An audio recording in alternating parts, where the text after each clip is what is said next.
Hello everyone and welcome back to this channel, and today I'm going to walk you through how to use social media to get more Fiverr orders.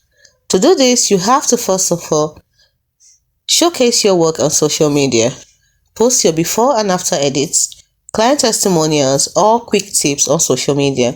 Second thing you need to do is use relevant hashtags like hashtag Fiverr seller, hashtag video editing, hashtag freelance life to attract buyers.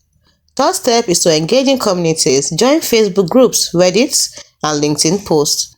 Then, fourthly, offer free value. Share free templates or tutorials to build trust.